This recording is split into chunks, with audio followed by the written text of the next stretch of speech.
Assalamualaikum warahmatullahi wabarakatuh. Alhamdulillahi rabbil alamin. Wabihi nasta'in ala umur dunya waddin.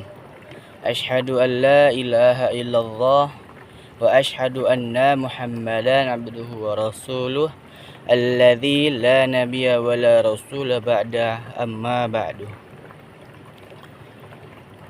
Izin kepada Bapak dosen dan Ibu dosen pengampu mata kuliah Tafsir Tarbawih.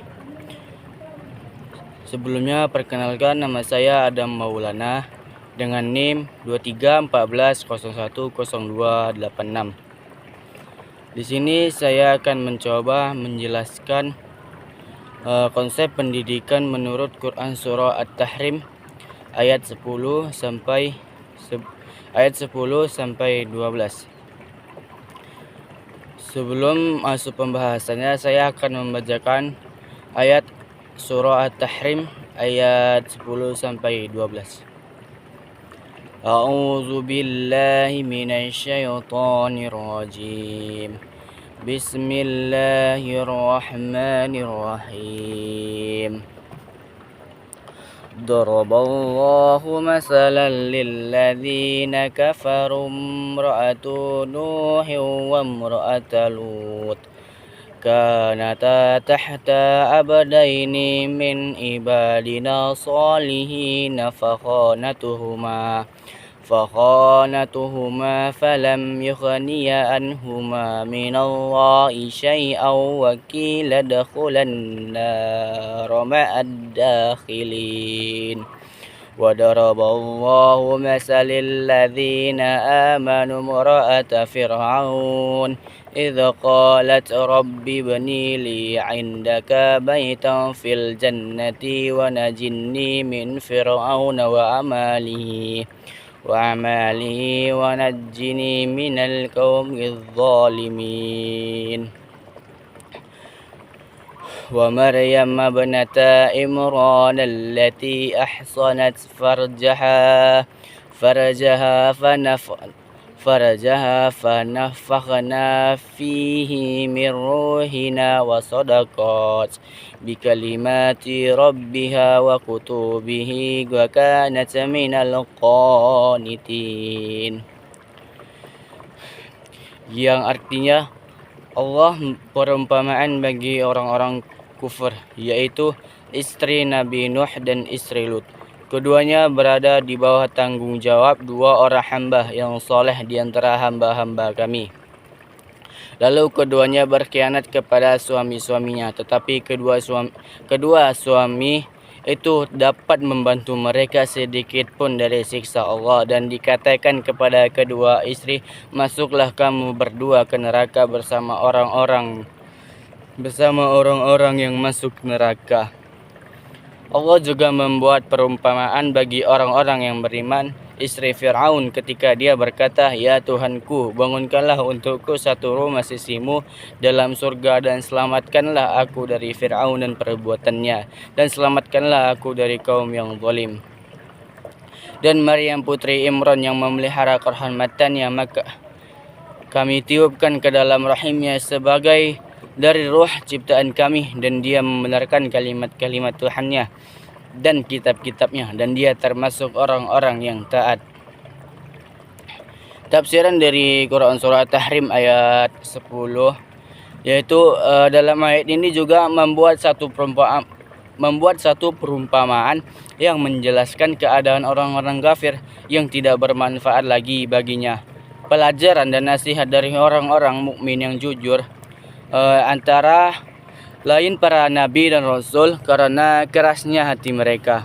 Tidak ada kesedihan mereka untuk beriman dari fitrah mereka sudah menyimpang dari kebenaran, seperti istri Nabi Nuh dan istri Nabi Lut. Keduanya di dalam asuhan dan pengawasan kedua orang nabi yang mestinya dapat memberikan petunjuk hingga memperoleh kebahagiaan dunia dan di akhirat. Kemudian tafsiran dari At-Tahrim ayat 11 Pada ayat ini juga Allah memuat perumpamaan sebaliknya, yaitu keadaan orang-orang yang beriman. Perumpamaan itu ialah Aisyah binti Mudahim istri Fir'aun. Dalam perumpamaan itu Allah menjelaskan bahwa hubungan orang-orang mukmin dengan orang-orang kafir tidak akan membahayakan kalau diri itu murni dari suci dari kotoran. Sekalipun Asiyah binti Mudahim berada di bawah pengawasan suaminya, musuh Allah sangat berbahaya, tetapi ia tetap beriman.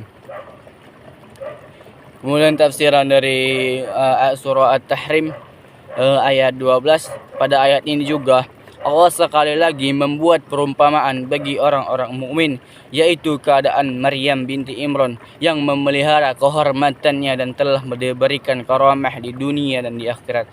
Ia dipilih Tuhannya karena bereaksi kepada Jibril tentang pengisian rahimnya dengan ucapan sebagaimana yang dijelaskan di dalam Al-Quran. Qalat inni a'udhu birahmati minka in kunta taqiya, yang artinya dia Maryam berkata, sungguh aku berlindung kepada Tuhan yang Maha Pengasih terhadapmu jika engkau orang yang bertakwa. Quran surah Maryam ayat 19-18. Dengan demikian kesolehannya menjadi mantap dan sempurna kesuciannya, maka ditiupkanlah ke dalam rahimnya oleh Jibril sebagai roh ciptaan Allah yang mewujudkan seorang nabi, yaitu Nabi Isa bin Maryam binti Imran, membenarkan syariat Allah dan kitab-kitab yang diturunkannya kepada nabi-nabinya. Dia terbilang orang yang bertakwa, tekun beribadah, merendahkan diri dan taat kepada Tuhannya.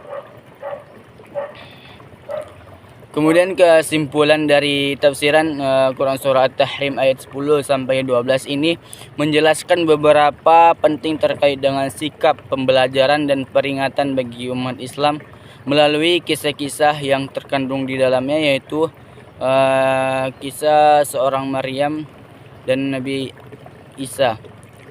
Surat At-Tahrim ayat 10 ini juga berisi peringatan bagi istri-istri Nabi Muhammad, khususnya berkaitan dengan kisah istri-istri Nabi yang telah berbuat salah. Dalam ayat ini juga Allah mengingatkan bahwa ada contoh bagi umat muslim pada kisah kaum Nabi Nuh dan Nabi Lut, di mana istri mereka meskipun menjadi bagian dari keluarga Nabi tetap tidak terhindar dari azab Allah karena kesolehan mereka. Kemudian kesimpulan dari Quran surah At-Tahrim ayat 11 ini berisi tentang kisah istri Fir'aun, Asiyah, yang menjadi contoh positif meskipun hidup dalam lingkungan yang buruk. Ia tetap teguh dalam iman dan memperoleh kebahagiaan di sisi Allah. Ia berdoa untuk diselamatkan dari kekejaman Fir'aun dan diberi tempat di surga.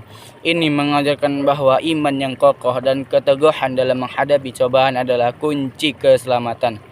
Terlepas dari kondisi atau status sosial seseorang, Asiyah binti Mudahim istri Fir'aun ini oleh Allah dijadikan perumpamaan. Sekalipun ia istri seorang musuh Allah, tetapi dirinya tetap beriman dan selalu berdoa agar dibuatkan rumah di surga dan diselamatkan dan Fir'aun pun serta orang-orang yang zalim.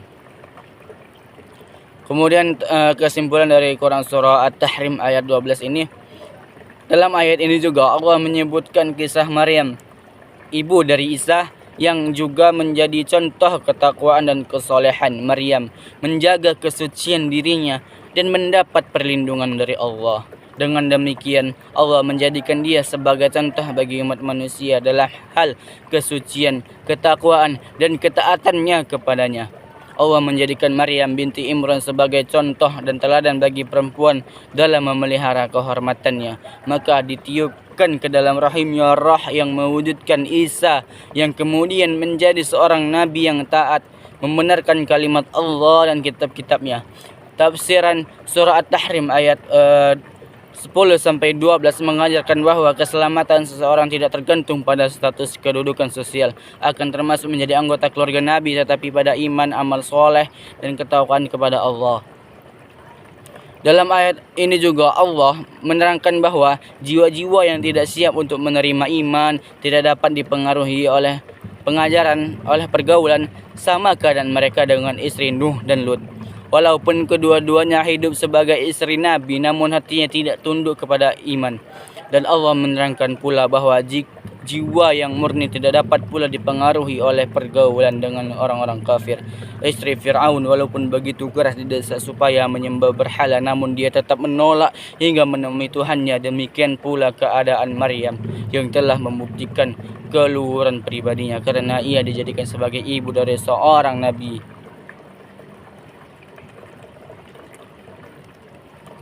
Adapun relevansi dengan pendidikan di dalam Quran surah At-Tahrim ayat 10 sampai 12 ini ada beberapa. Yang pertama itu ada pentingnya keteladanan dalam pendidikan.